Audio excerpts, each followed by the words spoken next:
Venezuelização e o mal da sociedade. Olá, amigos do Decoder Talks. Depois de um tempo, estamos de volta para mais um episódio. Estive analisando todas as possibilidades para migrar para os Estados Unidos, e certamente há alguns caminhos. Para mim, que tenho uma filha lá, basta esperar que ela se torne cidadã e teremos a melhor oportunidade. Mas você também pode fazer sua migração usando alguns dos vistos que os Estados Unidos dispõem.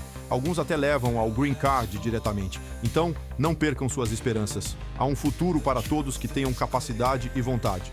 Bem, desta vez, nossa pauta está carregada de fatos que mexem não só com a política brasileira, mas também com a saúde moral da nossa sociedade. Hoje vamos falar sobre a condenação de Bolsonaro e a sombra de sanções internacionais, a tensão entre Alexandre de Moraes e o Banco do Brasil diante da lei Magnitsky, o risco real de venezuelização do país, e ainda a morte de Charles Kirk, que trouxe à tona discussões sobre poder, segredos e até chantagens globais que, por fim, uma reflexão profunda sobre a degradação ética que vemos quando parte da sociedade celebra a morte de um ser humano. São a condenação de Bolsonaro e o espectro das sanções. Pode fazer isso. A condenação de Jair Bolsonaro a 27 anos por tentativa de golpe de Estado não repercute apenas internamente. Ela cria ondas no cenário internacional. Nos Estados Unidos, parte do establishment político, em especial setores próximos a Donald Trump, vê o processo não como justiça, mas como perseguição política.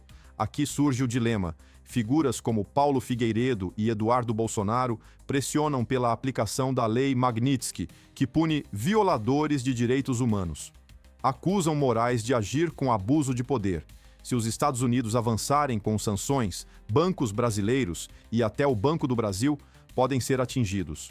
Isso significaria restrição ao dólar, congelamento de ativos e caos para milhões de correntistas. Paralelo histórico, esse tipo de isolamento lembra não apenas a Venezuela contemporânea, mas também episódios como a Rússia soviética após a Guerra Fria ou o embargo a Cuba. Quando uma nação perde acesso ao sistema financeiro global, não é apenas o governo que sofre, é a sociedade que paga o preço.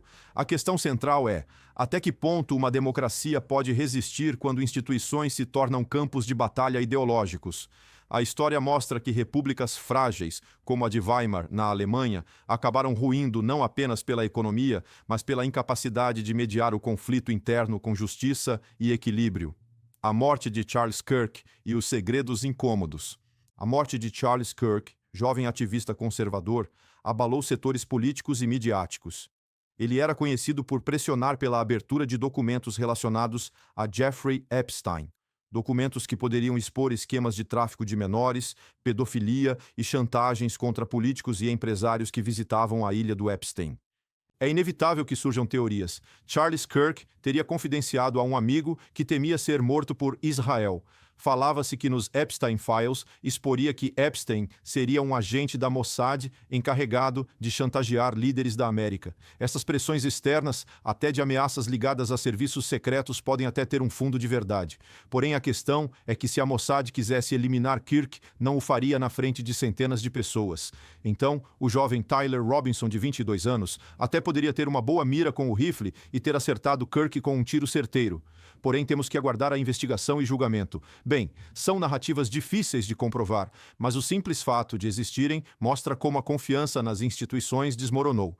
Eu, pessoalmente, em vista de tanto ódio dissipado na sociedade e com tanta gente comemorando sem qualquer pudor, o que é enojante, me faz crer que alguns vermes sociais realmente tenham esta maldade no coração, pronta para externar contra pessoas de bem. Mas não pensem que canalhas me fazem temer. Pelo contrário, estes são uns covardes, pois não têm família estruturada, nem valores que possam guiá-los por uma vida digna. São lixo da sociedade e devem ser presos. São apenas ratos e a estrutura social atual ainda dá conta de extirpá-los da vida em sociedade. São assassinos e devem ser tratados como criminosos. Só isso. Quanto aos psicopatas que comemoram a morte de pensadores ou ativistas como Charles Kirk, são pessoas que requerem tratamento psiquiátrico, seja o Peninha, que dá pena, desculpem o trocadilho, ou do médico cirurgião Ricardo Barbosa, que felizmente já teve o visto cassado pelo Christopher Landau. Fico imaginando se um crápula destes fica sabendo que o paciente que ele vai operar é um cara de valores conservadores. Você operaria com este neurocirurgião? Vamos traçar um breve paralelo histórico. A morte de figuras que desafiam elites nunca passa despercebida. Da Roma antiga, onde tribunos da plebe foram eliminados para silenciar reformas, até escândalos recentes, sempre houve suspeitas quando o poder parecia ameaçado. O problema não é apenas a veracidade das conspirações, mas o impacto. Quanto mais a sociedade acredita que quem mexe com os grandes morre, mais o medo corrói a confiança no futuro, o mal da comemoração da morte. Talvez o ponto mais grave da semana não seja nem a condenação, nem as sanções, nem os segredos. É o comportamento de parte da sociedade que celebrou a morte de Charles Kirk. Celebrar a morte do outro não é sinal de discordância, é sinal de maldade. É o abandono de valores civilizatórios que sustentaram o Ocidente. O cristianismo, que prega o perdão, a filosofia grega, que defende a dignidade humana, e até o iluminismo, que insiste na razão como guia, não na barbárie. Quando um povo aplaude a morte de quem pensa diferente, ele deixa de ser povo civilizado e se aproxima da lógica da selva. Isso não é divisão política, é regressão moral. Paralelo histórico, nos tempos da Revolução Francesa, aplaudia-se a queda da guilhotina. Em Roma, a multidão gritava pelo sangue no Coliseu. Ambos os momentos foram marcos de decadência social. Se não extirparmos esse câncer por meio da educação, da cultura da paz e do respeito ao próximo, corremos o risco de repetir ciclos de ódio que levam sempre ao mesmo lugar: guerras internas, destruição e atraso civilizatório. Amigos, o Brasil e o mundo enfrentam um teste de maturidade e espiritualidade. Entre sanções que ameaçam a economia, polarização política e a degradação ética que festeja a morte, precisamos decidir que tipo de sociedade queremos ser.